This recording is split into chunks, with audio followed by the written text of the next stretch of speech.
좀 설명을 해야 되는 게 아까 1세대 신이 있고 2세대 신이 있고 제우스가 3세대라고 했잖아요. 근데 이제 1세대 신인 그 우라노스와 그 아들 크로노스의 아주 유명한 사실은 장면이죠. 왜냐면 우라노스가 그 가이아가 난 아까 말했던 그 헤카톤 케이레스라든가 키클롭스 다 괴물처럼 생겼잖아요. 그렇죠. 그래갖고 이게 마음에 안 든다고 해서 다 타르타로스에 이 가둬놓는다고요. 네. 거기에 가야가 분노해가지고 사실은 이 분노를 하죠. 그래서 그런 것들 영향을 받아가지고 이 크로노스가 이 우라노스와 어머니가 둘이 이렇게 만나는 시점에 아버지의 성기를 잘랐다. 그 신화인데 그렇게 해서 이제 그 우라노스의 자리를 크로노스가 차지하는 거죠.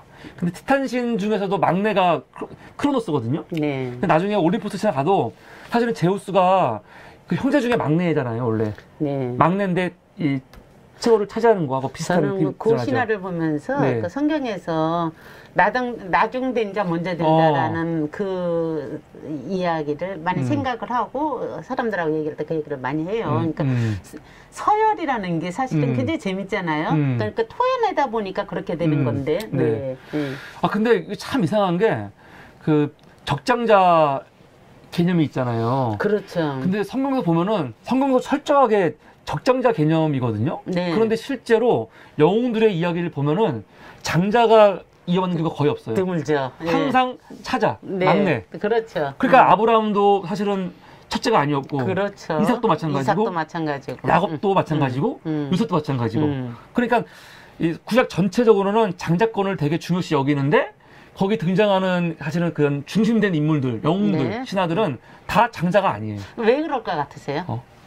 왜 그럴까요? 우리가 이제 영웅과 연결시켜서 생각을 해보면은 일단 장자가 인정되는 건 정통적인 어떤 흐름으로 어떤 고난이 없는 거라면 그 밑에 있는 지금 생각나는 거야. 그 밑에 있는 그 동생들 입장에서는 그걸 찾기 위해서는 어떻게 해야지 돼? 싸워야지 되는 거잖아.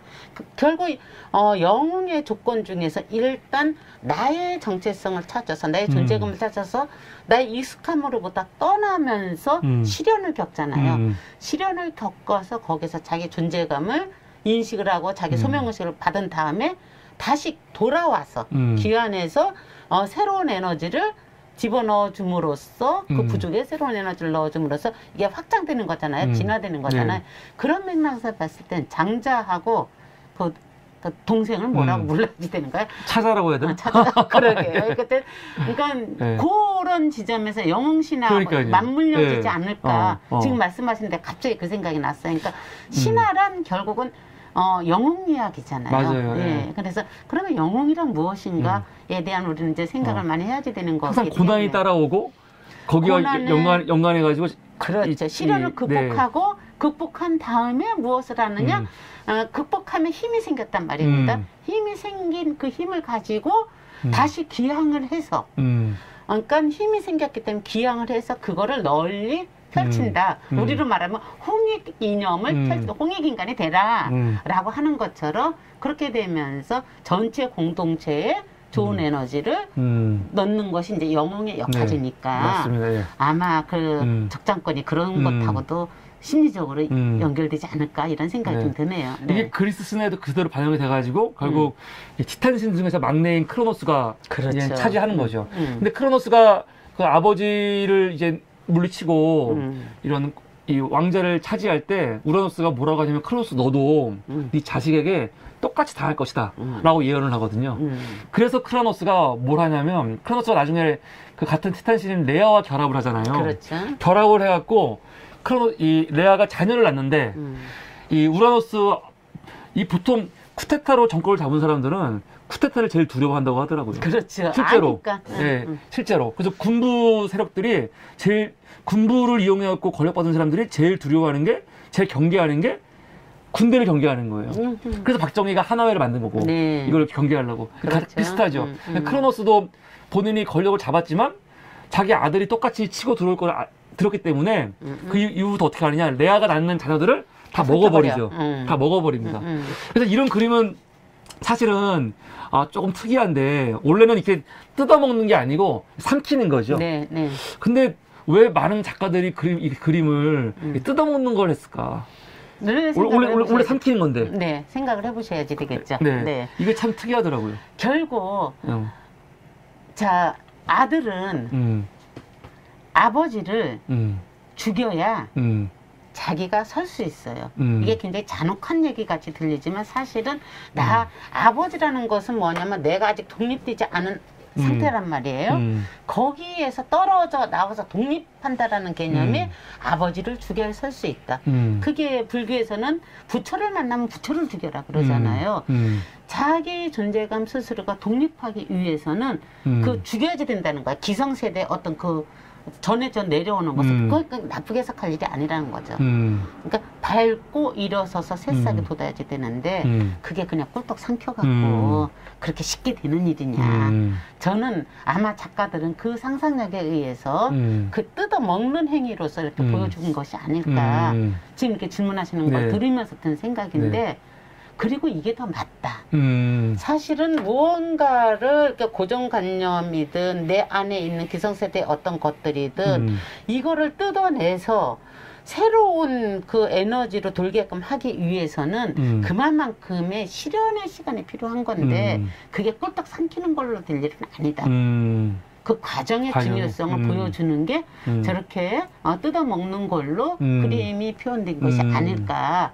저는 이제 그런 생각이 드는데 이거는 사실에 근거해서 요 그림은 지금 그러니까 돌멩이 주는 거잖아요. 그러니까 사실에 근거해서 사실적으로 해석해서 그냥 이렇게 준 거라면은 저게 아마 누구 그림이야? 루 그림이었나? 저 그림 같은 경우에는 아마 인간의 심리적인 걸 신화적으로 해석을 해서 저렇게 표현하지 않았을까? 지금 질문을 드리면서 든 생각입니다. 네. 네. 그것도 진짜 좋은 해석이고요. 네. 또 어떤 분들은 크로노스가 시간의 신이잖아요. 그렇죠. 그래서 이게 그 시간의 파괴성을 보여주는 거다. 뭐냐면 시간이라는 게 시간이 지나면 다 늙고 다 파괴되잖아요. 누구도 피해갈 수 없는 그런 시간이 갖고 있는, 물론 시간이 생명을 낳기도 하지만 파괴도 하는 시간의 이런 파괴성을 보여주는 게 아니냐, 뭐 그런 해석도 있더라고요.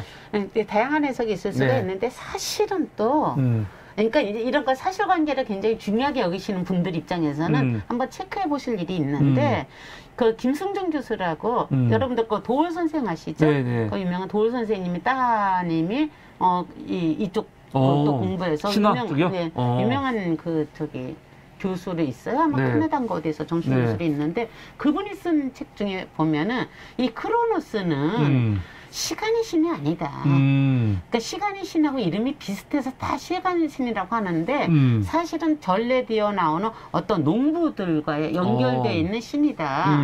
라는 해석이 있어요. 그래서 뭐 저는 그걸 뭐 이렇게 중요하게 여기지 않기 때문에 그냥 넘어가고 말았는데 혹시 그런 것에 관심 있으신 분들이라면 살펴볼 필요가 있지 않을까. 근데 말씀드리고 싶어요. 그래서 크로노스가 그 아버지 예언 때문에 레아와 결합해서 난 5명의 자녀를 다 삼켜버리고. 근데 레아가 너무 속상한 거죠. 여섯째 막내가 제우스인데 제우스는 이 크로노스가 삼켜먹기 전에 이게 돌멩이로 그렇죠. 아들인 척 해서 이렇게 주는 장면이지 이게. 예, 그렇죠. 그래서 크로노스는 이 제우스인 줄 알고 먹은 거죠. 그리고 대신 제우스는 어디로 피하냐? 피한 것도 사실은 여러 가지 설이 많이 있는데 보통은 그렇죠. 그 크레타 섬의 그 이대산, 이리산이라고 하고 그 이대산 이건 실존 하는 산입니다. 2,456m의 이대산인데 이 이대산의 동굴로 피했다고 보통 이렇게 많이 알려져 있습니다. 그래서 지금 여기 가면은 제우스가 숨었다는 동굴도 있고 뭐 그렇게 있죠. 그럼 제우스가 이 동굴에 숨었을 때 제우스를 양육한 사람이 있어요. 아말테아라고. 근데 아말테아를 이게 이 림프로 보기도 하고 아니면 아말테아를 그 림프가 키웠던 암양으로 보기도 해, 암소로 보기도 해요. 그래서 이 그림에는 다 나왔는데 하여튼 아말테아가 요 제우스를 양육을 했죠. 나중에 아말테아가 죽은 다음에 요 가죽으로 제우스의 방패를 만듭니다. 이게 아이기스죠. 이 아이기스를 나중에 아테나가 사용을 하고, 그렇죠. 이 아테나가 사용하고 지금 우리가 그 이지스함이라고 불리는 그 이 군함 있죠. 네네네. 그 이지스함이 바로 아이기스에서 나온 거죠. 네네. 최강의 방패. 네. 이지스함이 이 방어하는 배거든요. 네. 근데 최강의 방패 이런 것들 나오는 겁니다. 제가 아까 메티스 얘기를 했는데 나중에 제우스가 성장한 다음에 자기 형제들을 찾아와야 되고 또 이제 아버지 크로노스하고 이제 싸우려고 하는데 그때 지혜를 주는 사람이 메티스 여신이에요. 그렇죠. 예, 그래서 메티스 여신이 어떻게 하냐면 구토약을 주죠. 네, 그래서 구토약을 줘가지고 그 구토약을 가지고 어머니 레아한테 갖다 주고 레아가 그 구토약을 이 크로노스한테 먹게 해서 다 뱉는 거 아니에요. 이 뱃속에 있던 크로노스가 뱃속에 있던 제우스의 5명의 형제 남매를 다 뱉어내는 거죠. 그래서 그 신들과 같이 결합해가지고 결국 어떻게 하냐? 그 유명한 티타노마키아 신들의 전쟁이 일어나는 거죠. 네. 여기서 이제 사실 티타노마키아 갖고 할 얘기가 굉장히 많아요. 여기서 이제 헤라클레스도 굉장히 중요한 그렇죠. 인물이고. 그렇죠. 근데 이제 결국 티타노마키아를 통해서 올림푸스 신들이 티탄 신들을 티탄 신들을 완전히 장악하고 그들을 다 타르타고스에 감금시키고 완전 승리하는 거죠. 이런 식의 큰 신들의 전쟁이 티타노마키아가 있고 나중에 기간토마키아가 있죠. 왜냐하면 티타노마키아 때 올림푸스 신들이 티탄 신들을 너무 가혹하게 한 거에 대해서 또 가이아가 분노해가지고 이제 기간테스 그 거인족들을 이용해서 또 전쟁을 일으키는데 결국은 올림푸스 신들이 결국 이기죠. 네. 그렇게.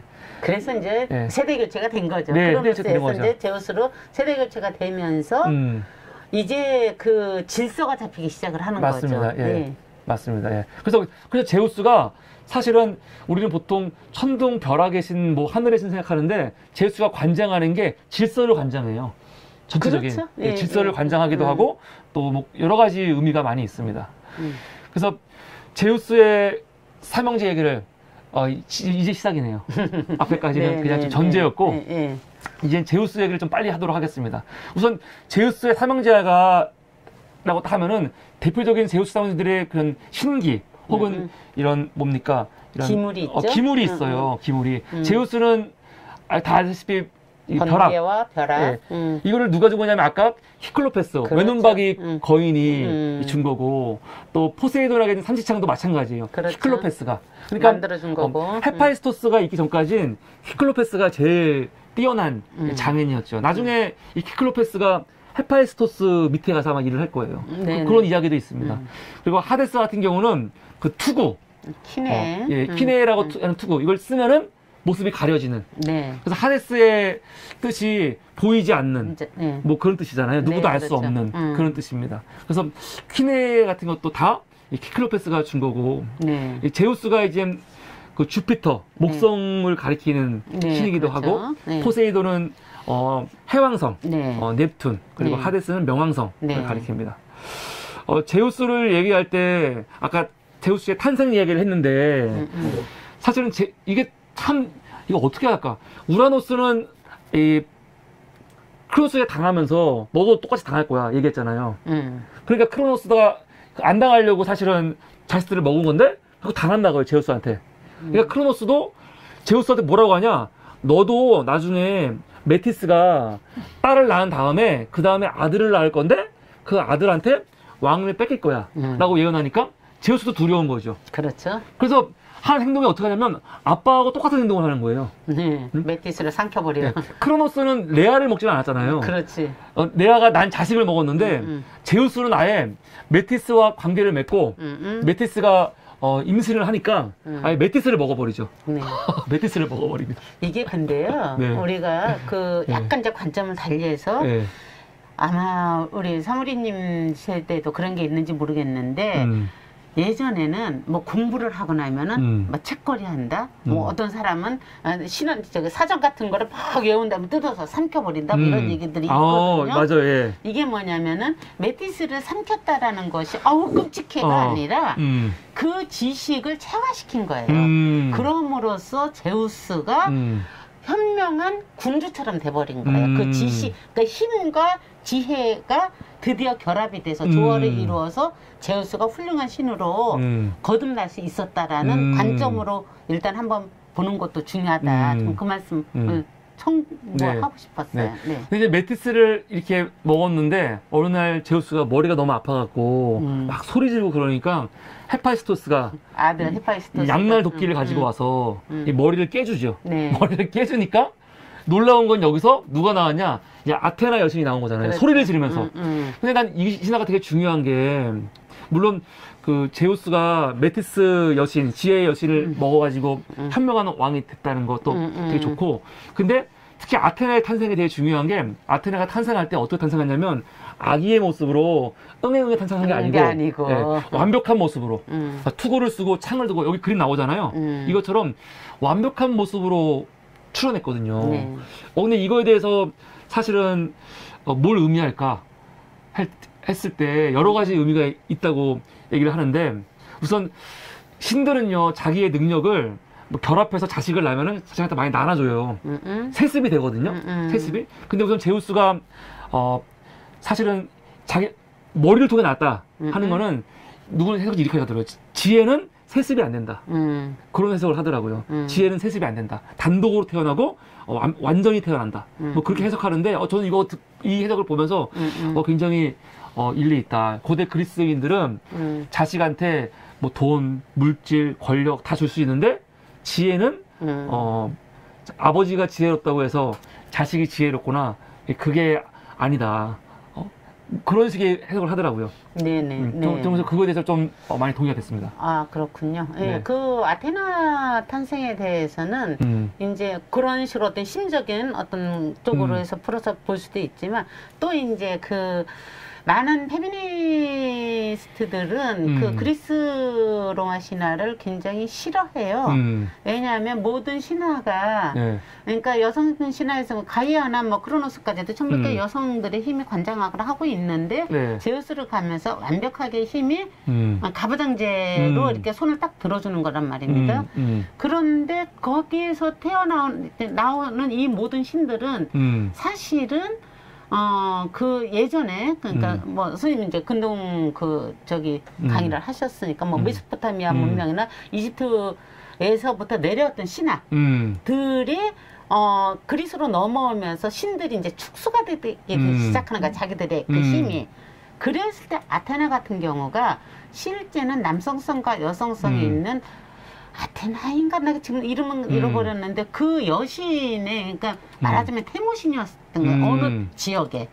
그랬는데 그리스로 넘어오면서 거기에서 그 메두사에 해당되는, 그러니까 메두사와 아테나가 합해진 하나의 여신이 있었던 거예요. 근데 그 메두사를 이렇게 죽여버리고 아테나만 이렇게 전사로서 끌어낸 이런 해석이 있거든요. 그러니까 결국은 메두사가 결국 아테나 때문에 죽는 거잖아요. 그래서 메두사의 방패를 들고 다니는 거고, 우리가 이런 부분도 사실은 같이 나중에 이제 아테나 하거나 이럴 때 나눠봐야지 되겠지만 굉장히 중요한 부분이라는 거죠. 그러니까 사람한테는 여성성과 남성성 그 모든 것이 복합적으로 있는데 그리스 신화로 그러니까 넘어와서는 여성성에 해당되는 것들은 굉장히 축소시켜서 이야기를 하고 그 남성성을 이렇게 부각시킨단 말이죠. 그런 것들에 대한 이야기. 를 우리가 뭐 이야기를 하다 보면 많이 나올 것 같은데 아테나 얘기하니까 앞으로 더 구체적으로 들어가면은 얘기할 수 있는 거가 많을 것 같습니다. 이렇게 메티스와의 또 결합이 있었고 신들의 결합이 되게 중요하거든요. 그렇죠. 보통 특히 제우스 같은 경우는 또 제우스가 테미스 여신하고도 결합을 하는데 테미스 여신은 이 질서, 또 법, 지혜. 뭐 그런 것들을 이치의 여신이라고 그러죠. 이치의 여신. 그래서 나중에 테미스와 결합해서 호라이 여신들을 낳잖아요. 호라이가 사실은 에이레네 평화, 또 에우노미아 절제, 비키의 정의 이 여신들을 호라이 여신이라고 하는데 이 여신들이 다 자신 질서의 여신이에요. 질서가 잡힐 때 평화롭고 질서는 절제가 있을 때 질서가 있는 거고 또 정의가 있어야 된다. 뭐 그런 뜻이죠. 그래서 이쯤에서 우리가 그 얘기 하나씩 해주고 가면 좋을 것 같아요. 아까 아테나 여신 같은 경우는 방패를 들고 있고 아까 아이기스 같은 경우 결국은 아버지가 이제 아테네한테 넘겨주는 거잖아요. 자, 테미스 같은 경우는 저울을 들고 있고 이걸 우리가 도대체 저 많은 신들 유력하면 너무 많이 있는데 저걸 어떻게 구분해? 이게 도상학적인 해석인데 최소한 그 시인의 그 특성, 아까 처음에 잠깐 얘기했던 제우스 같은 경우는 벼락, 그쵸, 예. 그다음 번개, 네, 독수리, 네. 이런 거라면은 지금 요랬을 때는 이게 테티스인데 어떻게 알아요? 테미스인지 어떻게 알아요?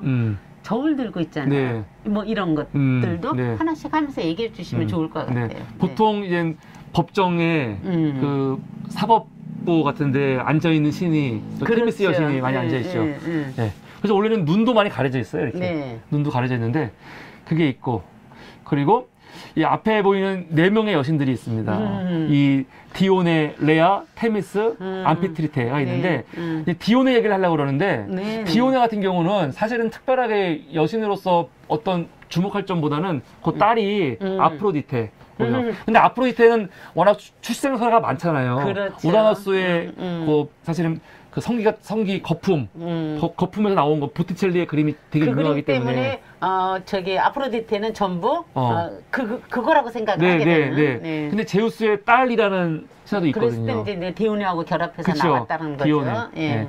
그리고 무네모시네. 무네모시네 같은 경우는 이제 무사히 그들의 이 무사히가 출생하죠. 무사히가 되게 중요한 게 뮤즈. 뮤즈. 9명이라고 하죠. 이 사람들이 다 이런 음악, 예술, 서사시, 뭐 서정시 이런 걸 다 관계하는 거죠. 굉장히 중요한 거죠. 특히 무사히 여신이 무모네 시네가 기억의 여신인데, 무네모시네가 무네모시네가 기억의 여신인데 9밤을 잤다잖아요. 그래서 9명을 낳기 위해서. 이 기억의 여신이 중요한 이유가 아테네가 그리스가 암흑기가 있잖아요. 그렇죠. 암흑기가 있었을 때 그 암흑기 수백 년 동안 역사를 전승한 게 누구냐면 다 시인들이에요. 다 외워가지고 역사를 외워가지고 사실은 다 얘기한 거 아닙니까? 그러니까 기억의 여신이 굉장히 중요한 거죠. 그렇죠. 제우스가 기억의 여신을 또 이렇게 결합한 이유 중 하나는 티타노마키아가 끝난 다음에 그 승전의 역사를 남겨야 되는데 어떻게 남길까 고민하다가 기억의 여신과 결합해서 사실은 세상의 예술과 서사, 이 모든 것들을 다 관장하는 무사히 여신들을 낳고 그 무사히 여신들이 이렇게 관장하면서 태어나는 거죠. 네, 그 무사히 여신들에 의해서 음악 뮤즈도 나오고, 그쵸. 그다음에 박물관 뮤지엄이라는 단어도 나오고, 그 어원들 그렇게 연결되는 거죠. 그리고 그 유명한 여러분들 누구나 다 알 수 있는 그 오르페우스가 이 무사히 여신하고 여신의 막내인 캘리오페와 아폴론의 결합이거든요. 그렇게 연결되는 부분도 기억하시면 좋을 것 같아요. 굉장히 중요한 이야기입니다. 그러니까 이 모든 게 다 제우스의 이런 활발한 결합에서. 자, 이쯤에서 이제 제우스의 활발한 그 생식력과 연결돼서 많은 사람들이 신화를 3년 막장 드라마다 뭐 이런 식으로 이렇게 해석하기도 하고 그런데 물론 그게 아니라는 얘기가 아니라 그럴 수 있는데 신화는 어디에서 나온 건가? 이게 어떤 생식욕구라는 것이 결국 이렇게 너무 부정적으로 나쁜 걸로만 생각해서 그런 거고 사실은 제우스는 그렇게 안 할 수가 없어요. 제우스가 그렇게 함으로써 모든 것에 번창하는 거잖아요. 그렇죠, 예. 그러면은 하느님이 아브라함한테 축복할 때 뭐라고 하셨어요? 충만하라. 번성하라. 너의 수손들이 바다의 모래와 같이. 그것이 제우스 이것하고 사실 똑같은 얘기란 말이야. 이게 생명력에 번식해서 번장되는 것 때문에 제우스는 바람을 피울 수밖에 없는 거야. 이 사람하고는 무네모시네하고 바람 피워야 무사히들이 나오는 거고, 세멜하고 바람 피워야 디오니소스도 나오는 거고. 그러니까 그 부분을 조금 폭넓게 바라보면서 신화에 대해서 거부감을 느끼는 것을 걷어내야지 되지 않을까, 그 관점으로. 이걸 우리가 청교도적인 그 윤리관을 가지고 이거 왜 이래? 이렇게 따지면 안 되는 거죠. 신화는 그렇게 하면은 신화에서 진짜 보여주고자 하는 것들을 볼 수가 없고, 지금 말씀하신 청교도적인 윤리관이라는 것은 사실은 굉장히 필요한 부분이에요. 필요하지만 그거는 방편으로서 필요한 거고 그 안에서 유연성 있게 넘나들어야 사실은 내가 건강한 에너지를 가질 수 있다라는 거를 신화가 자꾸 얘기를 하죠. 네. 오늘은 그냥 전체적인 얘기를 하는 거기 때문에 여러분 깊게 안 들어가고 그냥 대충 넘어가니까 생각나는데 이렇게 그냥 나누는 여러분들 겁니다. 이해하십시오. 이거는 레토 여신. 네. 레토 여신은 굉장히 중요한데 레토 여신이 그 티탄신 중에 코이오스와 포이베의 딸이에요. 그렇죠. 근데 이게 또 사실 중요한 게 부부지간으로 둘이 묶일 때 그 의미도 중요해요. 코이베가 무슨 구체 뭐 그런 뜻이거든요. 그리고 아니 코이오스가 그리고 포이베는 그 빛나는 뭐 그런 뜻이에요. 그러면 빛나는 구체가 뭐가 있을까? 하늘에 달과 해, 또 별, 뭐 그런 것들이거든요. 그러니까 이 레토 여신이 제우스와 결합해서 아폴론과 아르테미스를 낳는데 그렇죠. 아폴론이 다 아시다시피 태양의 신, 신이고 아르테미스는 달의 신이라고 하잖아요. 그러니까 이런 자기들의 신의 성격들이 그냥 나오는 게 아니고 사실은 다 자기들 속성에 의해서 드러나는 거죠. 그러니까요. 그래서 제우스가 바람을 안 피면 안 된다고. 그래야지 해도 나오고 달도 나오고 천체에 있는 그 모든 것들은 제우스가 바람을 안 피면 나올 수가 없는 거야. 그러니까 그런 관점으로 우리가 보자라는 얘기를 하는 거예요. 그리고 이제 아폴론에 대해서 사실은 지금 제가 일리아스를 보고 있는데 일리아스도 그렇고 많은 경우 아폴론을 얘기할 때 사실은 아폴론이라는 표현을 많이 안 써요. 쓰기도 쓰지만 포이버스 많이 쓰잖아요. 이게 바로 포이베에서 나오는 거죠. 빛나는 이 아테네도 그냥 아테네 쓰는 게 아니고 아테네에 대한 용어가 많은데 뭐 팔라스 아테네 이런 경우로 그러니까 그런 이 호칭들이 굉장히 중요합니다. 이름이 다 여기서 나오는 거죠. 별명 우리가 지금 사물이와 건교생을 하는 것처럼 그 앞에 붙는 그 별명 같은 것이 그 사람, 그 신들의 특성을 설명해 주는 것이기도 하죠. 네. 맞습니다. 이게 지금 그 레토가 임신해가지고 헤라가 좀 화가 났죠. 그래서 너는 어디서 해산 못할 거야 하는 바람에 해산을 못하고 막 돌아다니다가 델로스 섬에 가서 여기서 이제 어렵게 해산해갖고 아폴론과 아르테미스를 낳았다는 신화가 여기 있고요. 그 델로스 섬이라는 게 파도가 치면 물속에 가라앉아서 안 보이니까 그나마 순수한 공간이 됐던 거예요. 그래서 거기에서 낼 수 있었다는 거죠. 그래서 어렵게 두 자녀를 낳고요. 또 이제 헤라 여신이죠. 이 제우스의 정실 부인이고. 그렇죠. 근데 이것도 되게 재밌는 게 헤라 여신이 첫째 부인이 아니에요. 아까 봤지만 메티스도 있었고 여러 신들이 많잖아요. 그래서 헤라 같은 경우는 세 번째 부인인가 아마 그럴 거예요. 세 번째가 네 번째인가 부인인데 이 헤라 여신이 정실 부인이 되는 거죠.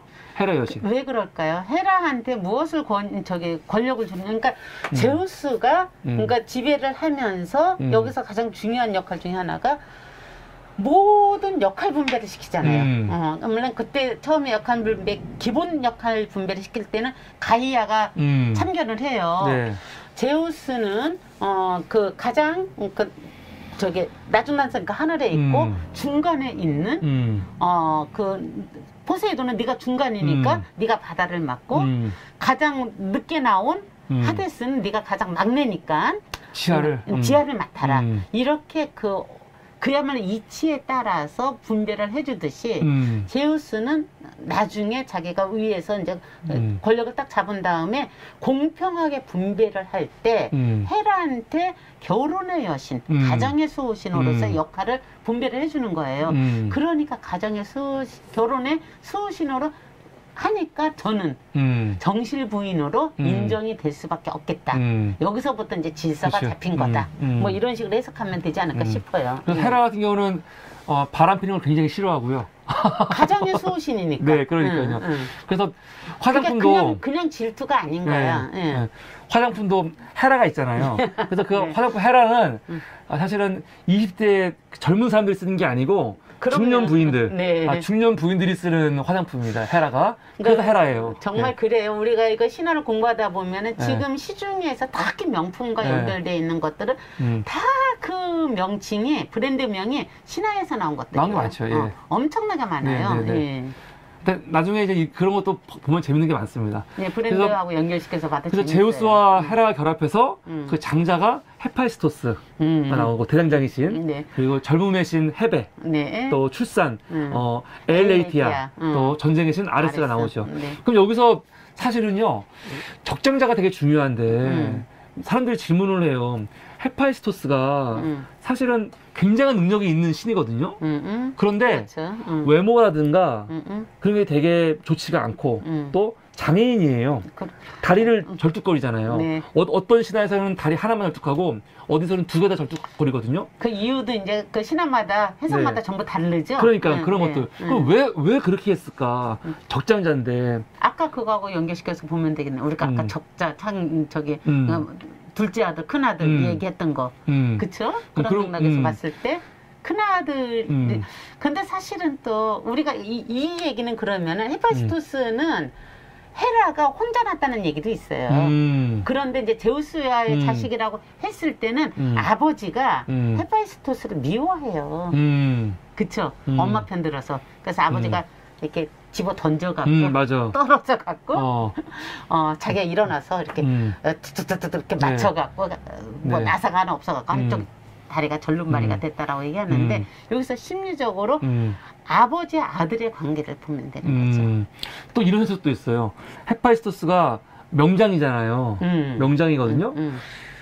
그래서 고대에는 명장에 대한 대우가 좋았지만 동시에 그 명장을 다른 데 뺏기면 그대로 우리한테 굉장한 피해거든요. 그래서 다 다리를 절름발이를 만들었다. 야, 그 해석도 재밌네. 그게 되게 무서운 해석이지만 왜냐면 헤파이스토스가 무기를 다 만들잖아요. 근데 그런 무기 만드는 사람을 적군에 뺏겼을 때 이거 굉장히 위험하잖아요. 그래서 못 벗어나게 다리를 못 쓰게 만들었고 그게 신화에 투영된 게 아니냐 그런 해석도 있더라고요. 여기에서 이제 우리가 각자 어느 게 맞다가 아니라 네. 나는 어떤 관점으로 이 신화를 해석하느냐 나의 관점을 갖는 게 중요한데 이거 외에 지금 우리가 이제 두 가지를 얘기했지만 뭐 여러 가지 다른 관점들도 있잖아요. 네. 나의 관점을 만들어 보는 게 그게 신화 공부하는 이유가 돼야지 된다. 그래야 재밌다. 이 말씀을 드리고 싶어요.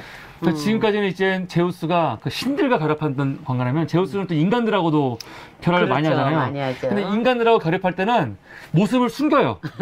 왜냐면 또 인간이 신을 볼 수가 없으니까 보통 몸을 숨기고 또 접근을 하죠. 대표적인 거 몇 개 있는데 보면은 에우로페. 에우로페한테 접근할 때는 이렇게 흰말, 흰 황소로 접근해갖고 했죠. 에우로페가 지금의 유럽의 어원이 되는 단어고, 또 레다가 아주 중요하죠. 네. 백조로 독수리한테 쫓기는 백조로 등장해갖고 에우로페한테 레다한테 안기면서 사실은 임신을 시키는 건데 이 레다가 앞으로 우리한테 되게 중요합니다. 그렇죠. 헬레네의 적이니까 엄마니까. 트로이 전쟁을 다들 다뤄야 되니까. 그러니까 독수리한테 쫓겼다. 근데 독수리가 제우스의 신조거든요. 또. 그렇죠. 그러니까 자기들끼리 짜고 하는 거죠. 네. 제우스 독수리한테 쫓긴 백조의 모습으로 레다한테 결합해갖고 자녀를 낳는데 누가 제우스와 레다의 그 결합으로 낳은 자녀인지는 몰라요. 그런데 그 레다의 자녀가 그 유명한 헬레네, 또 크리타임네스트라, 또 카스토르, 폴리데우키스가 있죠. 이 이야기가 나중에 이제 트로이 전쟁 때 그때 그대로 나올 거고요. 또 하나는 황금 소나기. 이건 이제 클림트의 그 그림인데 황금 소나기로 다가가고 다나에게 임신을 시키는 거죠. 그 유명한 그래서 페르세우스가 나오죠. 그런데 여기에서 제가 굉장히 그럴듯하게 받아들이는 해석 중에 하나가 레다든 그러니까 이제 인간한테 신이 다가오는 거잖아요. 인간한테 신이 다가오는 그것을 레다가 백조로 오고 특히 황금소나기는 이게 더 강하게 그게 의인화돼서 보여줄 수 있는데 은유화돼서 성령의 기운을 보는 거죠. 이들의 기운을. 그러니까 제우스의 그러니까 이렇게 오는 것을 성령의 기운으로 해석을 해서 이들 그러니까 신과 결합 인간과 신의 결합을 해서 나오는 사람들이 영웅이 된 거잖아요. 그랬을 때 이 변신은 신의 속성이기 때문에 황소로 변하든 황금비로 변하든 또 뭘로 변하죠. 백조로도 변하고 뭐 별의별 걸로 다 변하잖아요. 구름으로도 변하고 이 변화는 전부 우리가 일반적으로 알고 있는 성령의 기운으로 해석을 해보자 라는 이야기에 저는 굉장히 동의를 해요. 그러니까 그리스 신화에서도 이 인간이 신의 본체를 그대로 볼 수 없다라는 의식이 되게 있었던 것 같고, 이건 성경도잖아요. 성경에서도 그럼요. 모세가 이제 신의 사에서 하나님 볼 때 감히 못 보니까 숨어 있다가 너가 나의 등을 볼 것이다. 이제 등만 보는 장면 나오잖아요. 그렇죠. 뭐 그런 것들. 그게 왜 못 볼까요? 광채가, 그러니까 그게 세멜레 신화에 네. 그대로 나타나는 거다. 네. 광채가 너무 센 거, 내가 감당할 수 없는 커다란 기운은 우리가 햇볕 못 쳐다보는 거랑 똑같은 거지. 내가 타 죽어버린다는 거죠. 그러기 때문에 못 보는 거잖아요. 그러니까 결국 세멜레 같은 경우가 약간 그 헤라의 꾸심에 빠져갖고 보여달라고 해갖고 그러니까. 가장 약한 번개를 갖고 왔음에도 불구하고 타버리잖아. 그렇죠. 예. 그러니까 너무 큰 지혜는 내가 받아들일 수 없을 때, 그게 나한테 왔을 때는 어떻게 된다? 미쳐버린다. 그래서 아까 호라의 여신이 중에 하나가 절제인 게, 그럼요. 이걸 지키라는 게 그 안에 있죠, 신화 안에. 그렇게 이런 식으로 해석을 하면은 사실은 삶의 지혜가 되는 것들이 신화 속에 전부 스며 있다라는 것인데, 그걸 어떤 관점으로 내가 해석하느냐에 따라서 삼류 막장 드라마가 되기도 하지만 어떤 지혜서보다도 훌륭하게 활용할 수 있는 책이 이야기이기도 하다라는 걸 볼 맞습니다. 수가 있죠. 예. 네. 요 다나의 신화에서도 사실은 영웅 신화가 연결되는 게 비슷해요. 아까 이 아크리시우스 그렇죠. 아버지 역시도 딸이 낳는 자녀한테 내가 죽을 것이다 라는 예언 때문에 딸을 가둬놓은 거 아니에요. 그렇죠. 청동 감옥에다 가둬놨다 그래요. 가둬놨는데 제우스가 이걸 범하려고 황금 소나기로 변해갖고 들어간 거거든요. 결국 진짜로 이 태어났던 페르세우스에게서 그 아버지가 이 창에 찔려서 이제 죽게 된 장면이 나오는데, 이것도 굉장히 신들뿐만이 아니라 인간 영혼들도 비슷한 영혼 스토리, 이런 이 서사 구조가 비슷하더라고요. 서사 구조가 결국 신들에 의해서 나온 신과 인간이 합쳐졌을 때 그들이 뭐가 되느냐, 영웅이 되는 거죠. 그럼 다른 말로 표현하면 영웅이란 내 안에 있는 신성, 하느님의 기운, 뭐 부처님의 기운이라고 하는 그 신성을 내가 알아차리고 그것에 맞추어서 행동하는 게 영웅의 상태라는 거죠. 나는 그래서 영웅을 상태 동사로 보거든요. 그래서 내 안에서 영웅이 깨어나기도 하고 때로는 아니기도 하고 그럴 수 있다라는 그쵸. 건데, 항상 24시간 365일 영웅 실은 없죠. 영웅일 수 없다는 거예요. 그리고 네. 어떤 영웅을 명사시켜서 누구가 영웅이다라고 맞아요. 하는 것이 그 사람을 정말 그 오만에 빠지게끔 해서 다시 죽게끔 만드는 그런 것들이 이제 신화에서 계속 나오는 거죠. 어쩔 때는 내가 가지고 있는 막 몇백만 원도 누구한테 관대하게 필요한 막 줄 수도 있는데, 그럼요. 어쩔 때는 단돈 10,000원도 아까워가지고. 그럼요. 이게 내 안에서 그럴 때 계속해서 있거든요. 일어나는 기운인데 이때 그 지향점을 잘 보는 거죠. 어떤 쪽으로 지향해서 내 에너지가 흐르게끔 할 것인가. 어떤 이정표 같은 역할을 한다. 신화가, 신화적 이야기가. 맞습니다. 네. 예. 지금 방송을 한 13분 정도가 보고 계시는데, 지금 다 잘 보고 계시는 거죠? 보시면서 다른 거 하는 거 아니시죠? 왜냐면 댓글이 안 올라와서. 예. 네. 그래서 제우스 이제 마지막 얘기를 좀 하자면, 제우스와 관련해가지고, 아까 제우스의 신물이 번개가 있었고, 그리고 또, 독수리가 있었죠. 이 신들의 또 이 동물들이 있어요. 네, 그렇죠. 상징하는. 제우스는 독수리입니다. 네. 독수리가 그러니까 사실은 힘의 상징인 그렇죠. 거죠. 그래서 우리가 잘 봐야 되는 게, 로마 제국도 시저 같은 경우 카이사르의 상징물이 뭐냐면 독수리예요. 그렇죠. 독수리고 지금 미국 보세요. 미국도 네. 독수리잖아요. 이게 우연이 아니고 사실은 독수리가 의미하는 그거를 끌고 오는 거예요. 그러니까요. 예. 제우스의 후손이다. 뭐 그런 게 있는 거죠. 그렇죠. 그래서 그 프로메테우스 같은 경우도 제우스의 형벌을 받아가지고 묶여가지고 계속 이 간이 막 간을 막 쪼개 먹을 때 독수리가 형벌을 주는 거죠. 그렇죠. 독수리가. 또 테티오스 같은 경우, 테티오스가 아까 이 누구죠? 그 레오, 델로스 섬의 레오를 강간하려다가 사실은 아폴론한테 죽어가지고 지옥에 떨어져가지고 거기서 제우스한테 또 계속 이 독수리가 이 내장을 찍어먹는 형벌을 받거든요. 네. 이것도 제우스예요. 네. 그리고 또 하나 가니메데스. 가니메데스가 되게 중요한데 가니메데스가 프로스와 강의 신 스칸만드로스의 딸 칼리로의 아들이거든요. 세상에서 가장 아름다운 남자라고 했대요. 제우스가 딱 보고 반해가지고 사실은 이 하늘에서 계속 술시중을 누가 했냐면 제우스의 딸인 헤베. 헤베가 했는데 헤베가 나중에 헤라클레스의 부인이 되면서 되죠. 그 자리 비잖아요. 그 빈자리를 바로 가니메데스를 데려와서 하는 거고 그거에 대한 사실은 그 미안함 때문에 가니메데스의 아버지 트로스한테 그 황금 포도나무와 그 불사의 말을 주거든요. 네. 그 말을 나중에 그 트로스의 동생 일로스가 가져오고 일로스의 아들인 라오메든이 갖고 오게 돼요.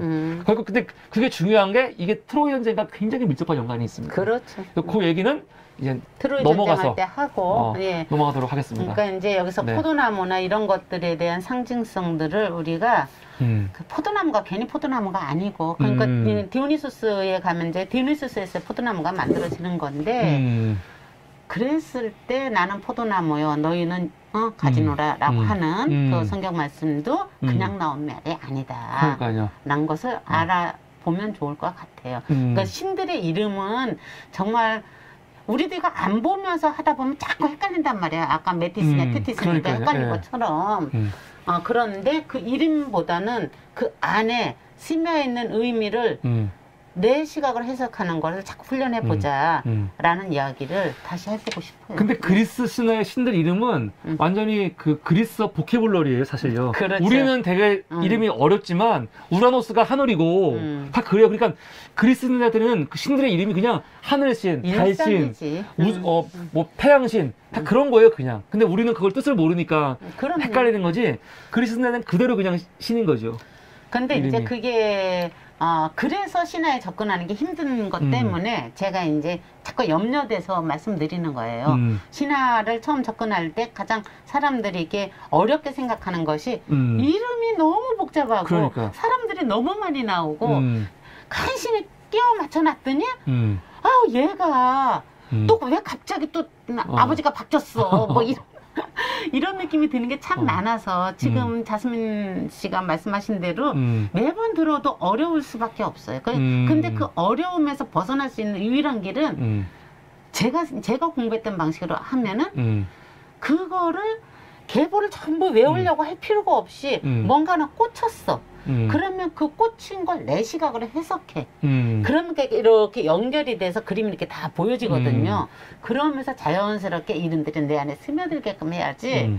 어느 순간인가 그러다 보면 계보가 이렇게 좀 보여 이제. 근데 처음부터 그걸 외워가면서 하려고 하면은 정말 너무 어려운데 얘기를 들여다보면 맨날 그 바람 피우는 얘기, 누구 죽이는 얘기 이런 것밖에 없고 그래서 접근이 쉽지 않다. 그 말씀 드리고 맞습니다. 싶어요. 그래서 지금 이 가니메데스를 납치한 것도 독수리였습니다. 그러니까 이게 다 제우스를 상징하는 사실은 그 그렇죠. 동물들인 거고 이 가니메데스 때문에 아까 제우스가 그 불사의 신만 뒀다고 했잖아요. 네. 그게 이 아버지인 트로스의 동생인 일로스의 아들인 라오메돈까지 가는데 라오메돈이 이제 아주 중요한 거죠. 그 트로이가 망하는데 네. 사실은 아주 중요한 큰 역할을 인물이죠. 하는 거죠. 네. 이렇게 제우스 얘기를